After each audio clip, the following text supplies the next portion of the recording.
Hey you guys, welcome to Luna's Kitchen. I am Luna, and today we're going to make the very popular and very delicious dessert recipe, especially around the holidays, sweet potato pie. I know everybody has their own version of how to make this. Listen, this is my recipe that I am going to show you guys, and I hope you guys like it. Guys, let's jump right in.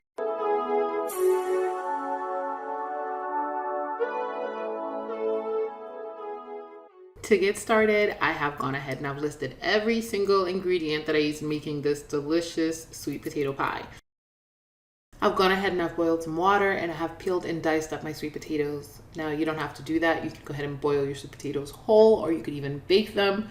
I diced them up to save myself some time in prepping them. As I'm getting my sweet potatoes ready, I am going to prep my pie crust. For this recipe, I'm using the Pillsbury ready-made pie crust, and I'm also going to do 3 mini individual pies. I'm not going to do a large pie, but this recipe is enough for you to do a large pie.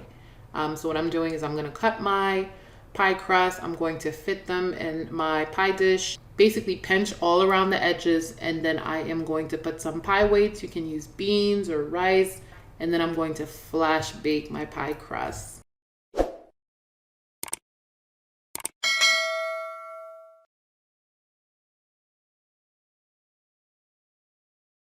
Now that my sweet potatoes are ready, I am ready to start making my pie filling.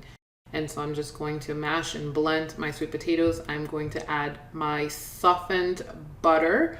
If your butter is hard, make sure you pop it in the microwave for a few seconds or just get it a little bit melty. And I'm just adding in my sugars. And for this recipe, I use a dark brown sugar. I like using dark brown sugar because it has more of like a molasses sort of flavor, and it gives my pie like a darker, richer color. So I prefer that, but you can go ahead and use brown sugar. You can use light brown sugar. It's all about preference. I also mixed my milk along with my half and half, and I'm going to pour my milk in to my pie filling a little bit at a time. And I want my pie filling to be very smooth and well incorporated and very well mixed as I add the rest of my ingredients, my vanilla extract and my nutmeg mixed with cinnamon powder and things like that. If you don't like the flavor of cloves, you can omit that and not use it in your recipe. Again, it's all about preference.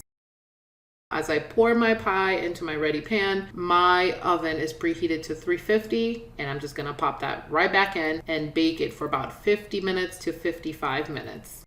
And there you have it. My sweet potato pie is all done. I could not wait to cut into this pie. It came out amazing. Guys, I ended up serving this with whipped cream, but you can serve it however way you want. You can put some ice cream, some vanilla ice cream. You can just eat it just by itself. But I ended up serving this with some whipped cream, and I sprinkled some cinnamon powder on top. And it was just so good, so creamy, so sweet. I loved it. Anyway, guys, thank you for stopping by. I hope you consider liking, sharing, commenting, and of course, subscribing to the channel and coming back for more content. Until next time, guys, bye.